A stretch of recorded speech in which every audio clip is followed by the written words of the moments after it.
Welcome to Cultivate the Ordinary podcast, curious conversations for the anxious, frustrated, and bored. I'm Travis.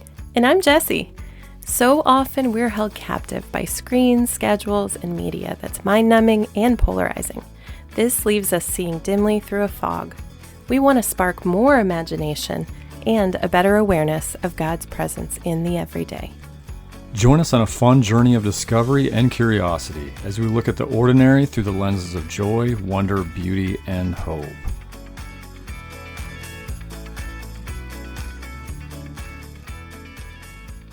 Welcome to the podcast today. Just really happy to have friends on from Alabama, Jared and Sarah McCrory, who we actually connected with. Gosh, what was it, guys? Like, was it over a year ago or? Mm-hmm.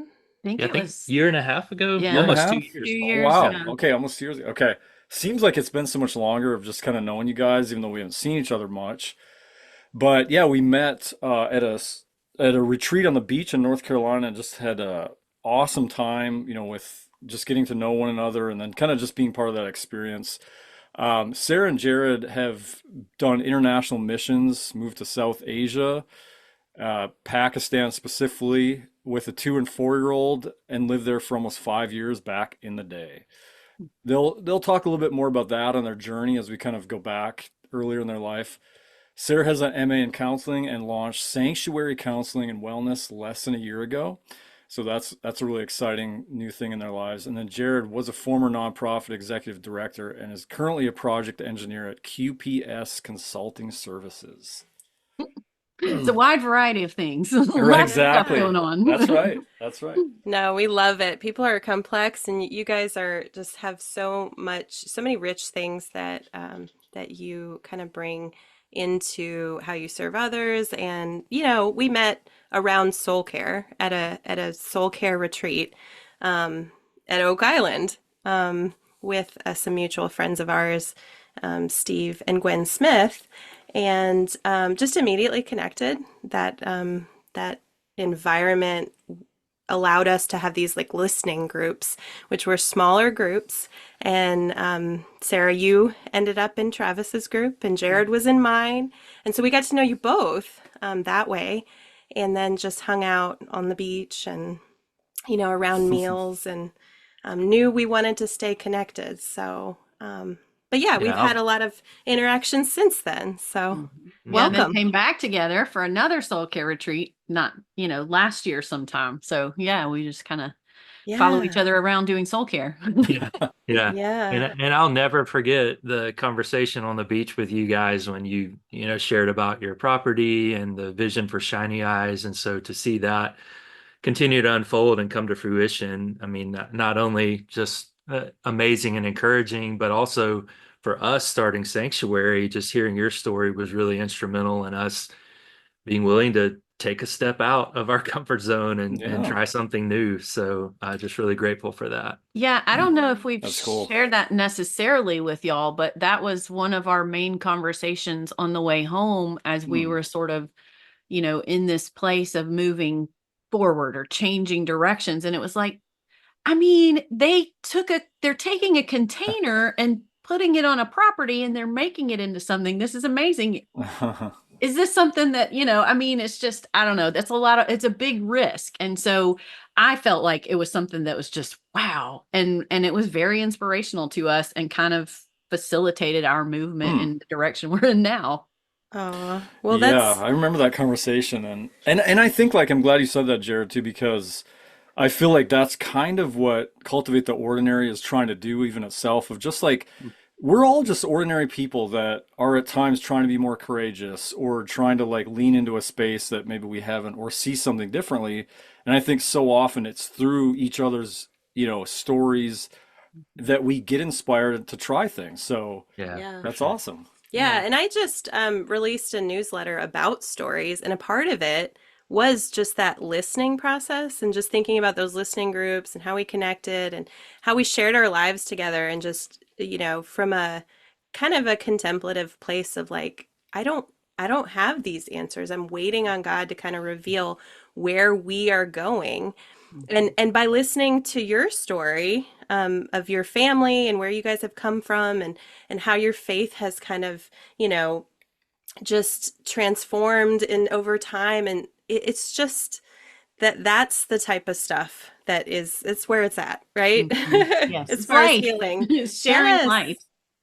Yes. Okay. So why don't you guys tell us a little bit more about your family and about your life in Alabama? Yeah, so we were both born and raised in Alabama. We kind of hit all the big cities. I grew up in Birmingham and Mobile, and he says Auburn / Opelika, and then we moved to Montgomery when we got married. So when we say we live in Alabama, I do think it's important for us to point out that we are Auburn fans. That's a very important thing. War That Eagle. if War Eagle, if you live in Alabama, you just have to know. But that's actually how we met. So my brother went to Auburn and lived with Jared at Auburn. And so I lived there one summer while I was doing an internship, and we didn't really see each other much at that time, because we were both working a lot, but we met each other and got to liking each other, and Yep. the rest is history, as they say. So It was a little uncomfortable asking her brother for her phone number after she went back home for the summer. He was like, "Why do you need that?" And I was like, just needed to talk to her about something. question. Yeah. Oh man, that's funny. So then after Jared graduated from Auburn, we moved to Montgomery, and it's actually the company that he is working for now was that company then. And so, I mean, he's still working for them just on and off. So that's how we ended up in Montgomery. And we have 2 daughters. Ella is 17 and Lainey is 14. And so we will have a senior next year. And so we're still kind of Processing dealing with that. that, figuring out how that works. Yeah, that's an adventure, boy. We all need each other Yes. when it comes to teenagers. Yeah, but they're fun. And so we've been on and off in Montgomery. It's always kind of been our home base since we've been married. We've just gone here and there and done several other things, but always end up back here somehow. Oh, So cool. So that's the kind of the current climate of the McCrory life. So what about then, just take us back further of like kind of early marriage. You guys were heavily invested in kind of ministry and service and stuff, still serving now, but take us to those days. What was that like? Yeah, so when we got to Montgomery, we became really, I mean, we both grew up in church. And so we got here to Montgomery, we started going to First Baptist, and we just served in church. And that was what we did. That's what we learned from our families. Um, I was not quite, in order for us to get married, I decided to put my career on hold. And so I had a degree in psychology. I knew I wasn't going to do anything with that unless I got my master's degree. And so I just did some odd jobs while we first started when we were first married, so that he could get through school and we could kind of get settled. And that was, an important time for us to get to know each other and newlywed stuff and minister in the church. But there wasn't a lot of time for a lot of other stuff outside of church. And so around that same time, I was diagnosed with depression, and our church was really instrumental in we had a counselor there. We did some stuff to kind of, I learned a lot more about mental health from that than any schooling that I had ever done. And that was a real Mm, blessing to me to kind of acknowledge my um my weaknesses and the depression, and actually what made me me. And so just mm, kind of coming into that was important. And at the same time, Jared was kind of struggling with this, like, is this it? Is this what we're mm, going to do forever? Yeah. Yeah, and I look back at that time, and I'm so thankful for that season of life and that season of church connection and involvement, and moving to a new city, not really knowing anybody. There was a small class of people, kind of in the same life stage that we connected with, and we were doing weekly men's Bible studies and women's Bible studies, and we were singing in the choir as 23-year-olds, which all the gray-haired people in the choir loved seeing us up there. So it was Sunday night, Sunday morning, Wednesday night. It was busy, busy, busy. And, we're, as we'll talk about, kind of living at a different pace now. But, I look back just with gratitude that that was really a grounding time for us, and, a season that we grew a lot. But as Sarah said, just, me, I guess working 3 years in my chosen profession, just kind of got to a point I was like, wow, is this like what life's just gonna Mm. be like? Kind of this rhythm we're finding ourselves in of, work, work, work, busy at work, go to church, busy at church. What is this it? Like, is this all there is? And so that kind of started some questions stirring within us of, what do we do next? Yeah. So at that time, we kind of both felt a calling to international missions, sort of separately and then together. Felt like the Lord was calling us into that. And we did a lot of praying and a lot of talking with other people, and we kind of dove in. So we decided to we started with the seminary route, because at that time we didn't have kids and we weren't really sure what what all that was going to look like. And so we went to seminary. We moved to, we were in Louisville, Kentucky. We actually lived in Indiana. It's a little cheaper over there. And so we were there in Louisville, had Ella in Kentucky, and then kind of we're in the process of international, like going, doing the application. That whole process took about 4 years. Mm-hmm. And then we had our 2 babies, and then it was time to go. Wow. Oh Yeah. my goodness. I didn't realize that. And I guess it depends on what you're preparing to do, but 4 years, that is quite a commitment to prepare to go overseas. That's amazing. So tell us a little bit more about, like, then you're there, and international missions, it can be very hard. I imagine, especially transitioning, acclimating from our culture to theirs. Tell us more about that time and what was just good and what was hard.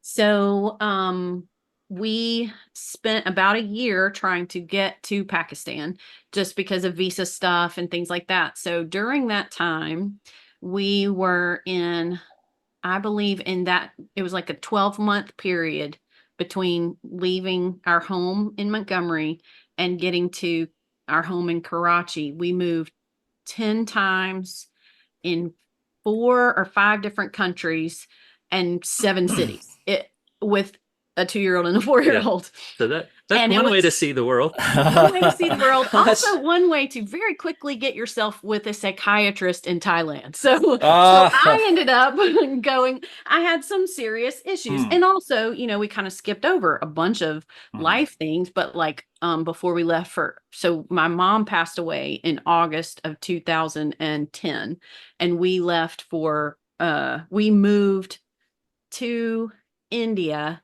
We actually landed July 4th, 2011. And so, a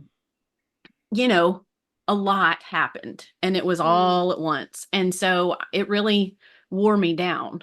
And our organization was amazing. They took great care of me. They got me the help that I needed. They got me, it's one of my favorite memories. And it's probably like my first, now that I think about it, I mean, this is just now coming to me. It's probably one of my first, like, actual soul care experiences. It's this funny experience of me listening to this, the song Amazing God.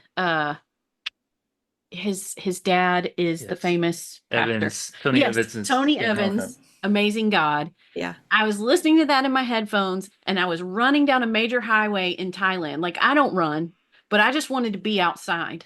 And so I went outside and was just running and crying, and cars are passing. And I'm like, these people think this white lady is nuts. But I felt so free, and like, it started raining, and then the next day I decided to go ride a bike to this garden that was like 11 miles away, I later learned. And that was the first time I'd ridden a bike since, I don't know, I was in third grade or something. And Yeah.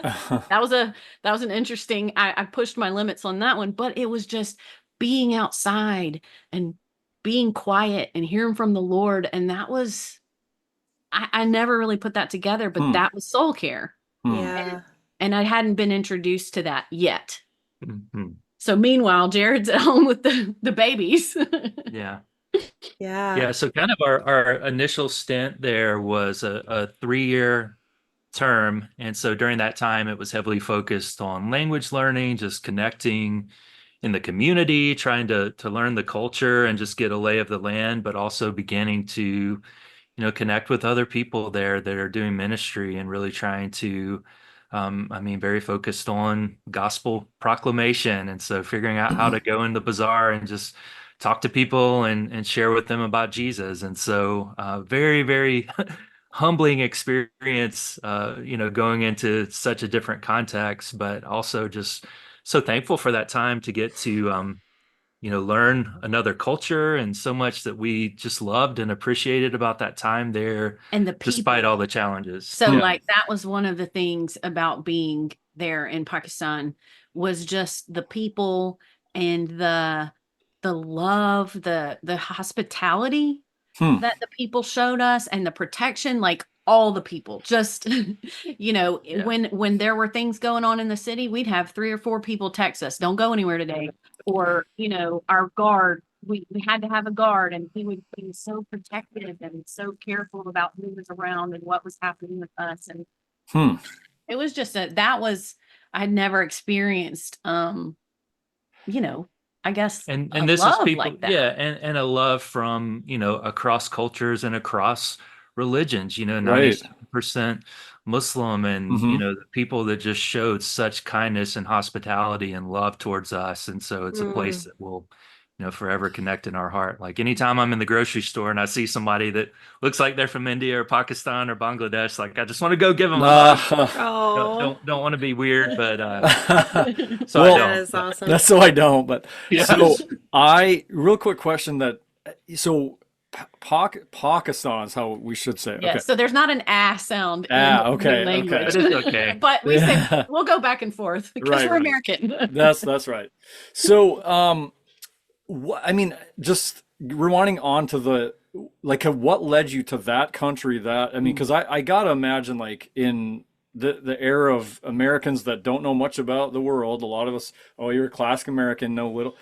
We all know Pakistan, Afghanistan, Iraq, Iran, I mean, the Middle East. So I can't imagine you had a lot of, I mean, there was probably a lot of raised eyes from family and Yeah. really that Yes. country, or, I mean, so why Mhm. there? And then, like, yeah, just, I don't know. Like, yeah, that Yeah, seems, it really was kind of a narrowing process of us of starting out with, okay, here's kind of the region of the world we want to be in. So looking at South Asia, Central Asia, and I don't really even remember what it was that I prompted do. that. So there was a map. It was a map of light. Like, so it was dark and then it had all these places of light, and the light represented, I guess it represented like believing communities or churches or things like that. And South Asia was just so dark.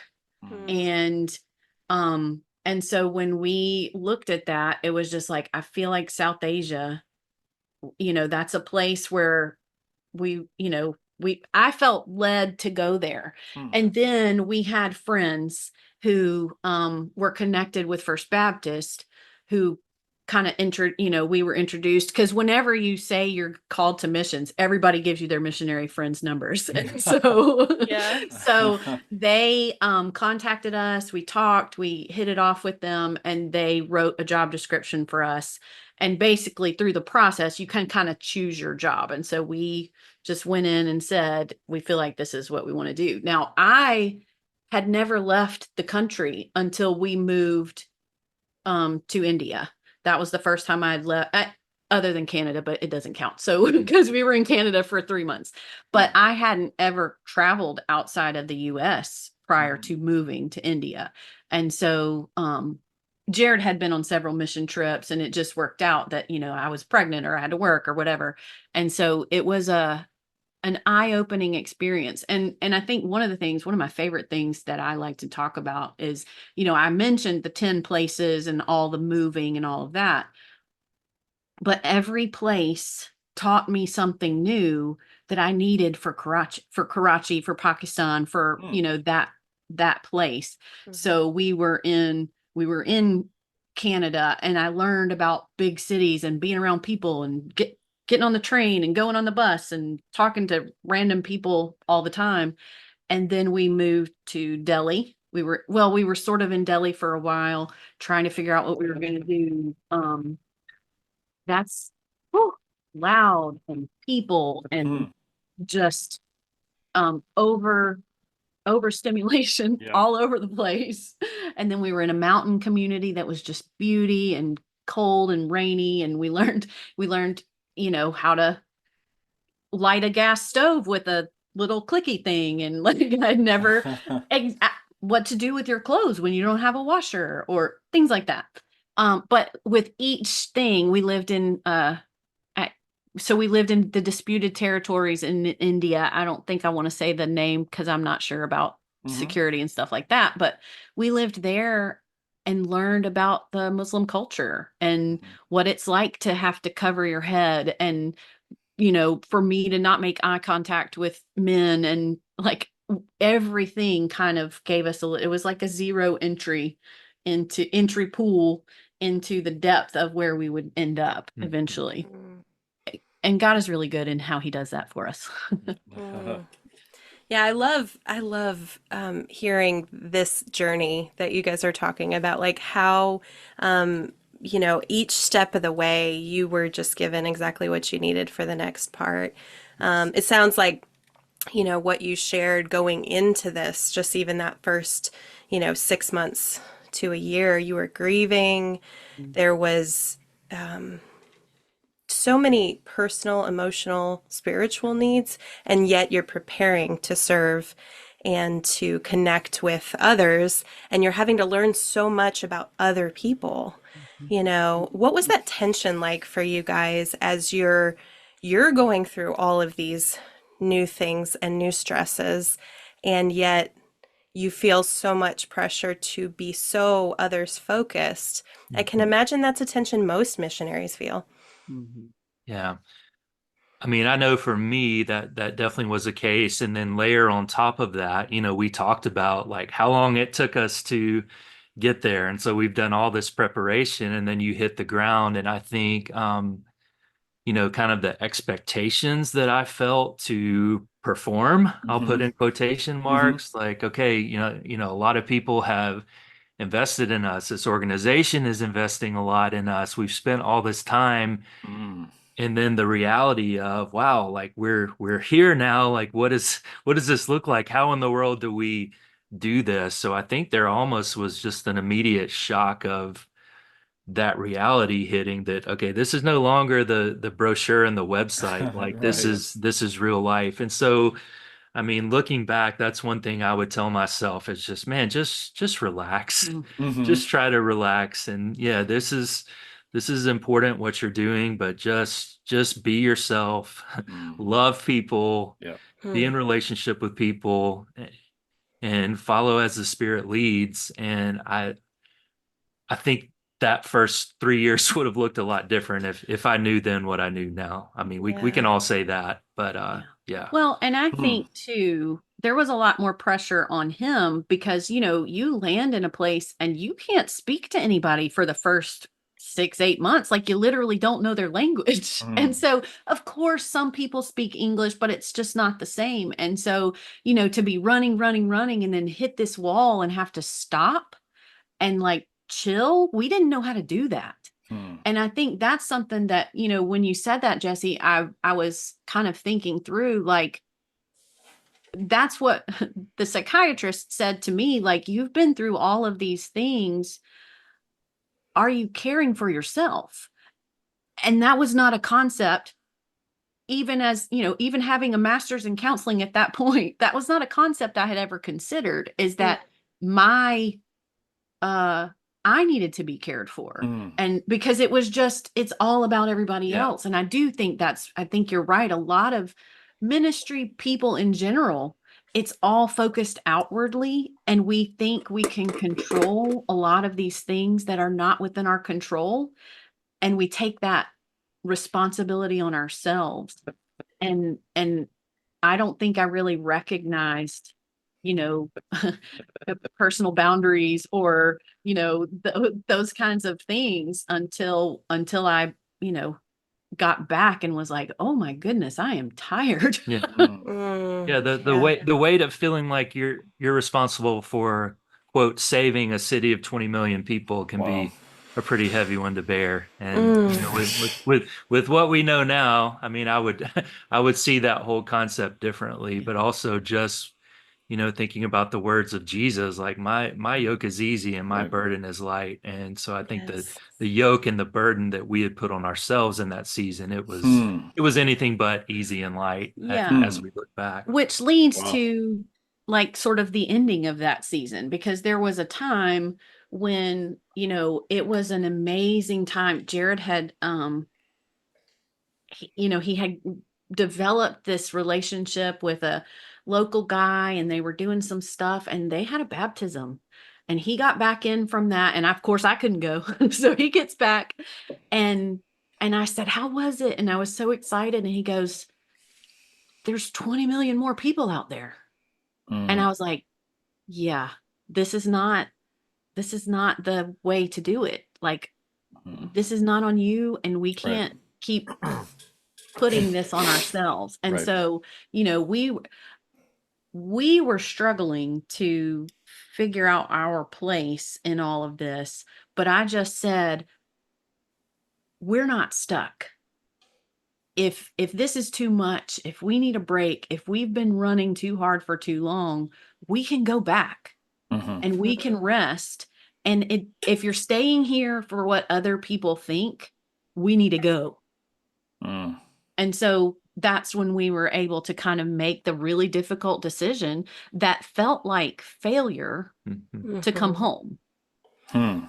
Oh. Wow. Jeez. Yeah, and after 5 years um, of investing so much into caring, for the souls of others and to really be connecting and just giving it your all, to leave that and feel like a failure. What a burden. I think that there's probably a lot of people who make decisions like that the season's ending and they feel like they could have done more or they could have lasted longer or coulda, woulda, shoulda, you know, but what a gift to be able to serve others for that long. I mean, gosh, you made me think earlier when you were talking about how you were sort of conditioned, Sarah, in sort of your upbringing or whatever, to just give to others. And like when you face stress, when you face uncertainty, when you face all these things, not having that framework for caring for your own soul.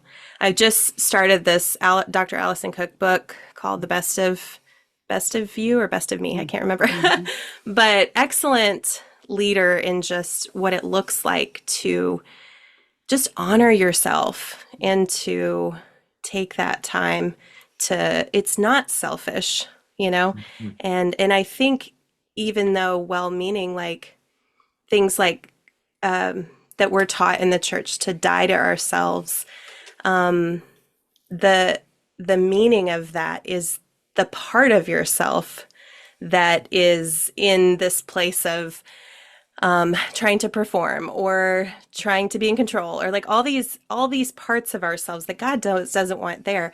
But the self that He created you to be, you don't die to that part of Yeah. yourself. Right. Yeah. That's the image of God in you. That's Mhm. something that Yes. I'm, trying to, in my counseling, we do a lot of that. Like, we have the image of God in us, and that is the self that we want to kind of bring forward and put some of these other parts, these harder, like performative and anxious and criticism, those parts need to fade away so Mhm. that the image of God in us, the part that's creative and clear. And I'm saying these are terms from internal family systems because I'm really into internal family systems these days. And but that is a part of the self that's just so I think we lose sight of that. Particularly, I don't know if I can say Christians in general, but I do know a lot of people like me who grew up like I did. It's very, you know, don't think of anyone but, you know, higher than yourself. I mean, you know what I'm saying? I can't think Yeah. of the word, but Yeah, you can't trust your heart. You know, right. you're Mhm. just a worm, Yeah. and Mm. Lowly instead sinner. of, the message that, wow, our core identity is as the beloved of God, that what God spoke over Jesus at his baptism, you're my beloved son in whom I'm well pleased. To Co-heirs get with to a Christ. place where Mhm. you can hear God's heart for you is the same, that you're a beloved son and a beloved daughter, that changes everything. And it took us a while to get to that point, to begin Mhm. hearing that message instead of you are what you do, Right. or you Yeah. are what you produce, or you are your outstanding moral behavior, which, not to say any of those things are wrong, but when that is your identity, it leaves you living something less than I think what God has intended for us. Yeah. Which brings us to the next part, which is Steve Smith and, learning about those kinds of soul care practices. And because it was through our organization that we went to our very first soul care retreat in Colorado with Steve and learned some of these practices, which were actually introduced to us by our leaders who taught us about Sabbath. And we had excellent leadership in our group of people because because at one point we were living with them in Dubai and living with their family for a couple months while our visas were getting taken care of. But one of the things that they modeled for us was Sabbath. And like they would literally take a sheet and put their computer in the sheet and put the things that represented work, and we would cover it up and we would light a candle and we would rest for a whole day. And I had never experienced that before. And so Yeah, the then first time you see it, you're like, well, this is kind of weird. Mhm. People are a little bit weird. Mhm. but it was great. And so that led us to Steve. And so when we came back from overseas, we reconnected with Steve. Hmm. Wow, I love that visual of taking everything and just covering it up and Mhm. lighting the candle. That's beautiful. So, yeah, kind of, I was just thinking too, some of the things as we kind of move on to the next portion of your story and things like that. But just thinking back to what you were saying, Jared, both you guys were saying about like the pressure and about the pressure to perform and to do things. And it's like somewhere along the lines, and I think a lot of it is just also in our culture. We're grown to believe that our identity comes from what we do. We then put that upon, God, how he must view us. But just like how we miss as Christians, even the way in which Jesus would have faced that same pressure all the time. Mm. He's out there with, about to go off and actually take time for himself to rest, to pray, whatever. And some of the disciples are probably thinking, wait, there's a whole bunch of people still here and you're piecing out to like, Yeah. isn't that like what? And so even Jesus would have faced all those same things and that tension. But yeah, so you kind of talked about like, yes, this moving then into the stepping out of that journey and now into meeting Steve Smith and soul care, and take us more into anything else along the lines of more practices or anything else you gained that was sort of like that was sort of against the grain, I guess, if you will, of give, give, give, Yeah. and that's even Yeah. nonprofits. It's not just faith community, but like that's just Right. kind of the service world of like just give, like, so take us to that part of the journey of restoration, if you will. Yeah, yeah. Well, as I was thinking about this, and kind of that question of what has made the difference for us, what is giving us life these days, in a sense of just peace and true joy and abundant life that we didn't have before. And there's kind of some key words that have just bubbled up through our experience of soul care, through spiritual direction, through different practices. And so I'll just list some of these and then talk about just real quick what that actually looks like. But words like simplicity, spaciousness, slowness, stillness, margin, Mm. rhythm, freedom, and then authenticity. And as I kind of reflect on my journey the last few years, and really with the help of a spiritual director, those are the things that have bubbled up and have really changed everything for me, and I think for Sarah as well. And one of the key things with that word rhythm and that idea of rhythm, and I don't know who to credit this with, but one of the things we picked up along the way is this idea of diverting daily, withdrawing weekly, moving out monthly, and then abandoning annually. And so that idea of diverting daily, of taking some time each day for individual, silence and solitude. And for some people, man, I know that is so hard to find. Mhm. If you can get 5 minutes of that, it's a gift. But diverting daily for a time of prayer, of just quiet, of meditation, of a soul care practice that really can be life-giving for you. And then withdrawing weekly, that idea of Sabbath, and not in a legalistic way. Mhm. I'm not talking about just going to church and that's how I do my Sabbath. There's there is a place for that, but what are you doing to truly find rest from your work, from the things that take from you? We're all, whatever we're doing, we're all giving so much of ourselves, whether we're in ministry or not. Mhm. Just as people with friends and family members and jobs, we are giving. And so what are you doing to be refilled, to have your life restored from Mhm. all the giving that you're doing? And so that idea of Sabbath, of withdrawing weekly, and then moving out monthly, finding regular activities to get you out of your normal routine and just do things that are fun. And you guys, man, I watch you on social media, and you guys have a lot of fun. And so The you model myth of that well social for us. media. The Yeah. myth. And Yeah, yeah. then We yeah. try. We try though. Yeah.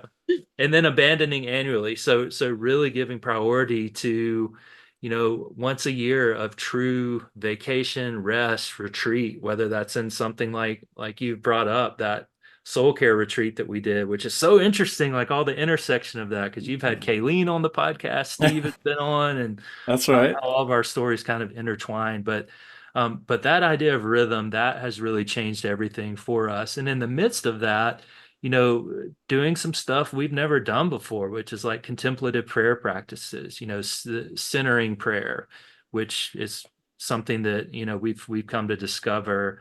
Lectio Divina, which is just kind of a slow divine, not divine, a slow reading of scripture, just really listening for how the Spirit is speaking, not studying the Bible with your concordance and Hmm. your commentary, which there's a Hmm. place for that, but Right. really just trying to listen for the voice of the Spirit. Hmm.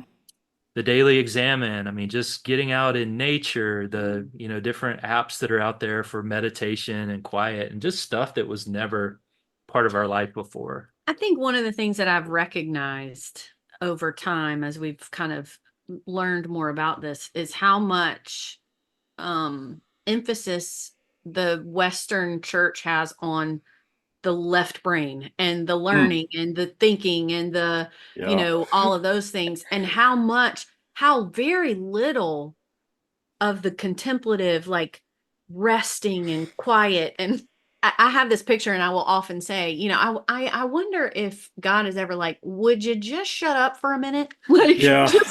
Yeah. just be quiet. For And I, yourself, your own good. for Yeah. me, yes, because there's so much mind involvement in the way that I learned to practice and to do, spiritual things.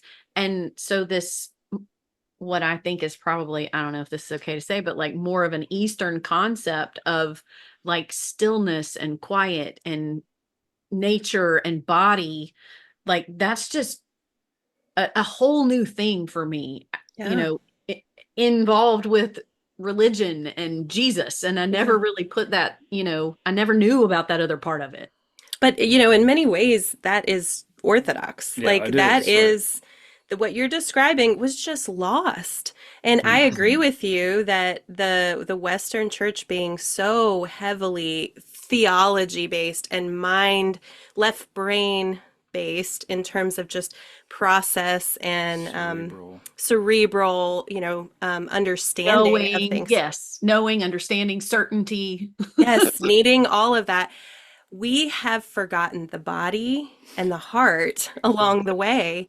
And I think that like the concept of just even listening to the Holy Spirit, I think people have even turned that into such a cerebral, like, but Mhm. it can't, like, to be still and to sit with God and to sense things, to imagine things, to let him reach your heart and your senses, your body. It was lost a long time ago.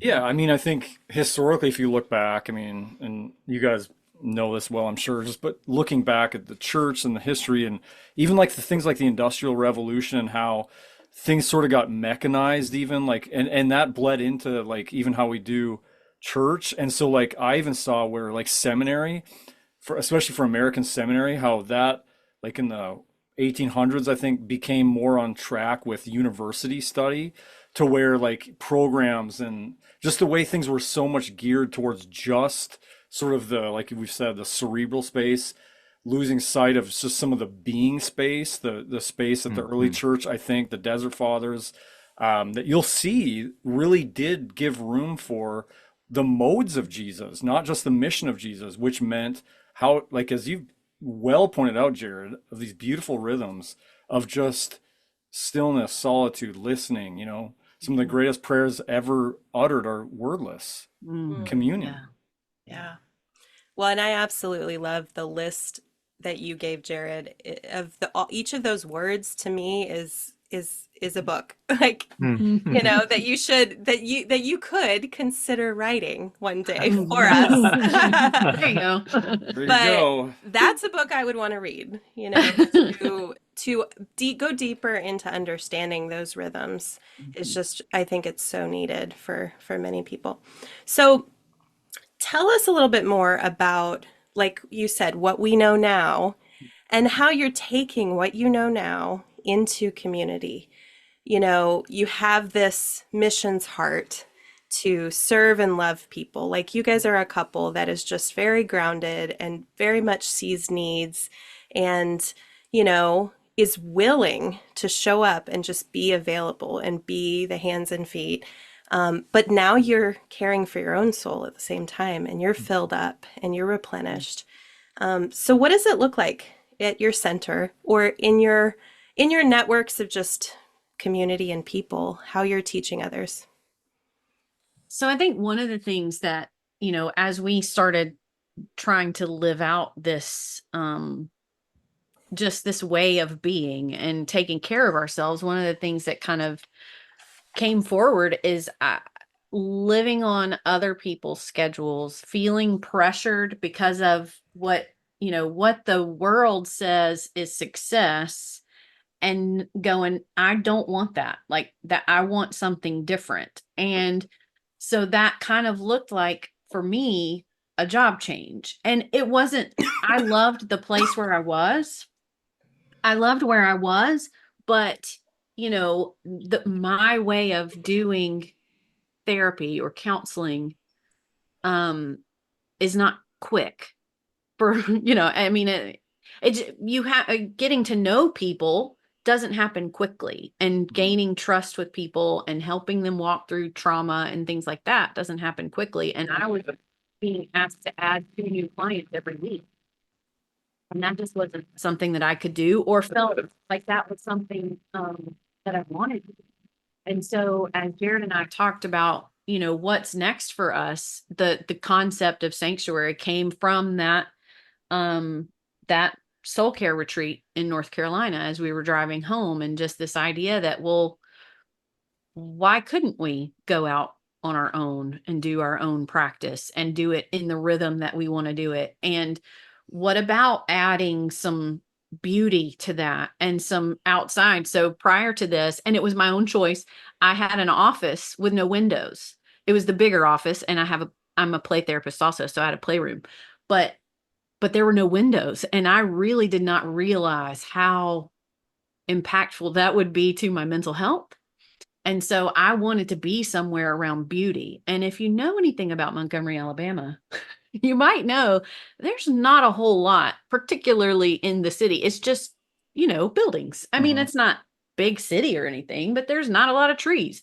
And so, so this kind of concept came together of what will it look like for me to be able to do what I want to do and do what I've been called to do.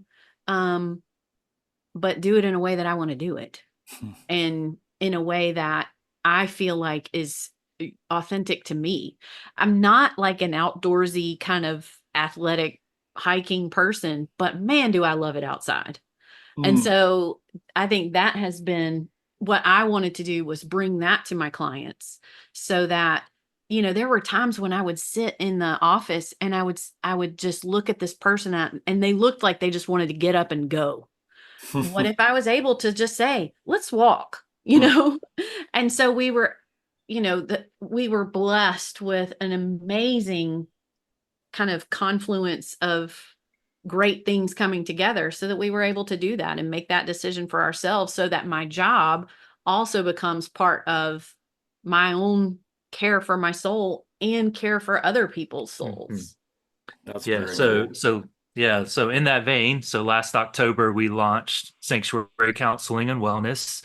And so we're on just an amazing, beautiful property that a friend of ours owns outside of the city and has made a space there available for us to rent. So we're on a lake. We've got, a beautiful area to walk in.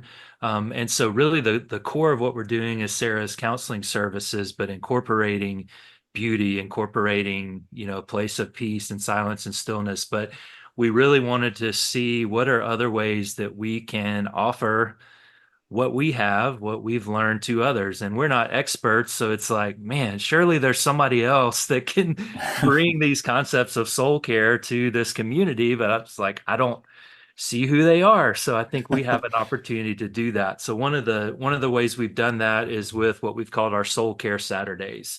So once every month or two, we have a 4 hour time out on our property. And so we have, smaller groups of 8 to 12 that register for that. And it is a day for them to intentionally invest in the care of their soul. For many of them, like, that idea is not anything. I mean, that may be the first time they've ever even heard the term soul care. But for Mm. us to begin to model and just share some of the things that have been meaningful to us to others. So that's Mm. one of the things we've done. And then Sarah's done kind of some small group book studies. And so we just have a vision to continue to see what we might feel led to do that can be a blessing to others. And I love the word companion. You guys have probably heard this Hmm. from our mutual friend Steve, but the Hmm. the Latin root of that, which just means literally with bread. And so as we do these soul care Saturdays, that's what we tell the people that come and gather is, we're not experts. We're not your guru or your master teacher. We're just fellow travelers and Hmm. companions that want to share a little bit of our bread with you, and, hope that you'll share some of yours with us. And that's kind of the feel of those days.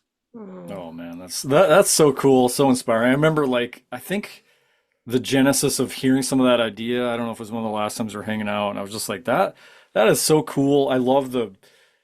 Around a meal. Oh, We were was it? Yeah. we Yeah, were well, Yeah. talking at the that's right. table. Okay, okay, man. Hmm. So yeah, that's so. Have you guys gotten, like, any feedback so far from people of just kind of their experience of that, and kind of, or just your own of how it's gone so Yeah, far? I think it's been good. I think, it's funny, we've kind of developed a core group that kind of just, they're there when the soul care Saturdays come, if they can be, and they're always, I do have people who are like, when's the next soul care Saturday? And, that kind of thing. I think it's just a refreshing time. And I think they're kind of doing learning the same things that I was learning a couple of years ago about just what it feels like to slow down and to Hmm. have, the concept to some of them of like 2 hours of quiet time. Because usually the way it works, Jared somebody will do Lectio Divina with a scripture reading, things like that. And then he'll do a little lesson like on Sabbath or on, rhythm, things like that, just introducing these little tiny concepts. And it's just short short left brain stuff because we got to put that in there somewhere. And then we eat. So usually I'll fix soup and a soup and sandwich or something like that. And then we go. And they just have the rest of the time to just walk around on the property and, enjoy the lake and take a chair and sit in the grass or whatever. Hmm. And I think that concept of being quiet has really been beneficial for people. Yeah. And we had one lady that said, when I saw the schedule and it's 2 hours of solitude, she said, I almost didn't come because I didn't know how I could do that. And she said that time went by, you know, quicker than I could have imagined. Oh man. And we're offering them, some tools to use, introducing concepts like centering prayer. We did the great annual examine activity that came from Potter's Inn, and Hmm. some different things like that. That we're just saying, here's some things you may want to try. But if you don't want to do any of this, if this just sounds dumb to you, or if you're not interested, like this is your time and your space for you to get what you need. If you want to take a nap, as Yeah. Steve says, a Napio Divina, take a Napio Divina. Uh, Mm. I'm picturing. Well, Sorry, I was just picturing you guys having swag that comes out of this called the Montgomery Monks or some sort of like There you go. there's this movement ooh, that starts coming out and I like Yeah. that. yeah. Well, and that's what we begin to see is some of the people that come that we didn't know before, and some of them that come speaking the language of soul care. And it's like, what, They are and here. they've got their little stuff that they're doing. And so we get to connect with that. And so really it's just, that word I used, authenticity, before. It's just us coming together and saying, guys, no pretense here. Like, just as Yeah. you are welcome. We are glad you're here. You know, God is glad you're here. You don't have to try to pretend to be anything or anybody you're not. And man, let's just spend this time together and connecting with the divine, and then see what happens from Mm. this. And so it's just been really cool, I think, for people to get to experience that, to connect with others. And we don't know where it's all going to go. Just kind of keep taking it a step at a time and see Mm. what unfolds. But That's so we've cool. just been grateful to get to be a part of this. Yeah. Yeah. I think that you just really set the stage for just why it's so important that you do this in community. That Hmm. Mhm. of course we can care for our souls alone. We can Mhm. we can do some of these rhythms and practices. And like you said, you guys each uniquely discovered what you need, what your soul needs to be replenished. But when you bring people into the same room to do a Lectio Divina and you hear the reflections that others, not the answers, but Mhm. but just different reflections because everybody is made uniquely in the image of God and has different personalities and perspectives, that communal experience is like it's that common union, Mhm. to sit in silence, 20 feet away from someone else, another sojourner who is just having solitude and Mhm. watching the peace happen in the souls around you is different than doing it by yourself. Mhm. So Yeah. thank you for that description. Yeah, last thing I want to say about just that part of it, and we'll wind this thing down, but it's just there's a when you talk about the person who was there and thought, and a lot of us would think that just, oh man, they see a schedule and oh, the slowness of this, oh my gosh, how am I ever get through this? But then you do it and you realize, wow, I needed this, and it was like went so much faster. There's a line by a naturalist from Harvard that said that he had spent the whole summer traveling only to get halfway across his backyard. Mm. That's like it Mhm. reminds Wow. me. I love that. Mhm. So, Yeah. so in kind of closing this out, like, you've kind of alluded to this, Jared, already, of which I actually seems like the right posture, the way that you're kind of almost loosely so holding this vision to just letting God shape it and let it be what it needs to be. So even the vision itself seems to be in the right kind of realm here of soul care. But anything else around maybe even future dreams or where you could see this going next or hoping or Yeah. So I'm the dreamer of the two of us, and my dreaming makes Jared nervous. So, so the combination of that works out really well. yeah, we got that. Yeah. Because, I have ideas, and some of them, we had one of our leaders told Jared one time, he was like, you just have to let the balloons float up. You don't have to shoot every one of them down. Some of them will come down on their own. So that's one of those things. But I do have lots of thoughts about what I would like to do and lots of hopes, but I'm not, I don't want to jump. I don't want to go too fast, too Yep. quickly, too far, too fast. Hmm. Um, but I would love to host retreats, and do some things on the property, which, it's not my property. So it's going to take some Yeah. buy-in from our amazing friend, the owner of the property. But I would love to do some things like that and have some soul care retreats, some, marriage kind of retreats and things like that. Even a missional community or something like Hmm. that coming together, because one of the things, like, as we have searched and we are, finding our way, I'm still learning how to commune with God outside of a church Hmm.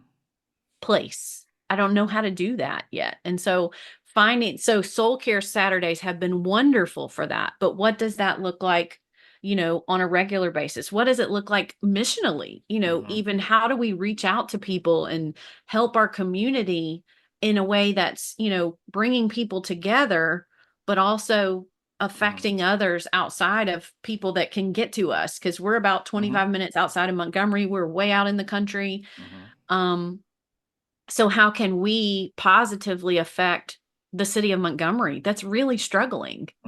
Hmm. And so just kind of waiting on the Lord for those things, but I got a lot of ideas. Yeah. Mm. Yeah, I love how you described um, the tons of ideas. I'm wired very much the same way. I'm like, I get very excited when it comes to possibility, and it's like they pop up there, and sometimes way too fast for Lucy Travis to and be able. Desi. I mean, I feel like I'm a vision person too, and I love big ideas. But yeah, I'm with you, Jared, on some of the speed of the ideas, and it's like, whoa, Lucy, hold on here. Yeah. But I it mean, kind of comes together, and then we Yes. move Yeah, forward together in the right timing, hopefully. So yeah. yeah, that's Although, true.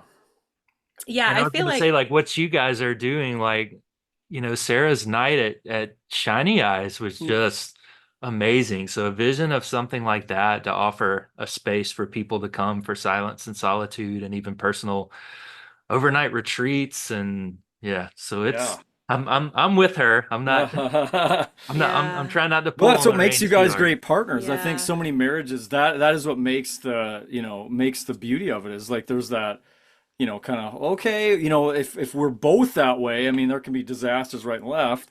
If we're both completely not ever dreaming and moving forward, well then, life may be really safe, but is it super adventurous? Probably not Mm. either. So there's kind of that, yeah, probably a good Yeah. healthy balance. Well, and Yeah. that go ahead. Oh, Sorry. sorry. When you were talking about the ideas and the possibilities, so much of my soul care journey has been one of learning to, instead of pursuing four ideas, going, oh, it's okay if three don't work out, I'm trying things, Mhm. learning what it looks like to sit with the idea and practice discernment Mm. is a whole new thing, you know? Yes. And it Yeah. slows things down so it's more bite-sized for him that we can kind of be on the same page. And I'm not just like busy, busy, busy trying four things, knowing three won't work out because I don't have time for all of them. Right. So Right. that's been a huge lesson in just picturing our future, but still taking action and moving towards something that is could be risky. Mm. Yeah, and that's what I was going to say is I think it was the inspiration from you guys to bring us back to where we started. It was that willingness to take a risk that was, kind of, it brought it to sort of reality for Jared because he's risk averse, but he Mm-hmm. was like, but this was a big risk for him to take. And I think, sometimes I kind of carry it on myself. Like he's putting all, like, this is him investing in me. Mm-hmm. But the great thing about the soul care part of it and sanctuary itself, it's not just me, it's both of us, because Mm-hmm. he can bring, his soul care stuff and the things that he's learned over time to that as well. And it's us together, and we are stepping out in faith Right. to do the next sort of risky thing. Mm-hmm. Yeah.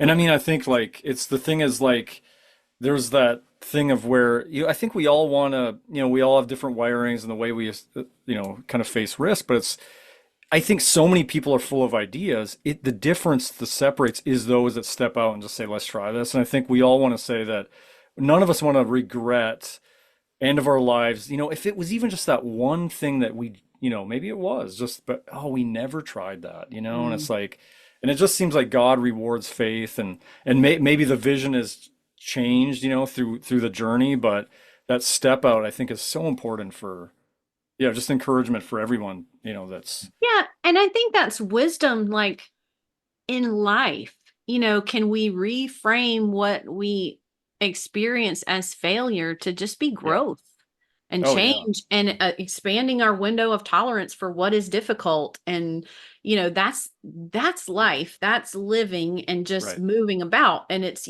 tripping over and falling, but getting back up and, that Exactly. ability to, experience that and keep going and know that you're going to be okay. Right. Mhm. No piece of artwork, no business, no church, nothing would exist in this world without someone that's, had to say, here we I didn't go, get it. let's, yeah. Yeah. I missed that one. Yep. Whoops. Yeah, right. Mm. All right. So any closing blessings, last words to bring us to a close here from either of you or Got both? anything? I don't know. I think I'm just really excited about, the community that you guys and us and Mm-hmm. Steve and all the group have built in a way that we can just share with each other and learn from each other and grow together, and just knowing that, our people are everywhere. Yeah. That's a great word. So listening, find your people in this. Yeah. Find, I think when you talk to friends and people that are, maybe some of the soul care and just sort of the idea of caring for ourselves seems selfish or very different than we're, kind of our upbringing feels that, I think that there's that common stirring in so many people that there is something more. There's something deeper to our faith and spiritual lives as we walk with Christ and the Mm. shadows and the light. So thank you guys both so much for, I'm just inspired listening to this, hearing you guys, hearing some of what you both have shared, hearing about your journey, where God's taken you, where you are now in Montgomery and doing courageous things, Jared. And it's awesome. So really fun having you guys on. We're Yeah. really thankful for the opportunity. Thanks so much for this time.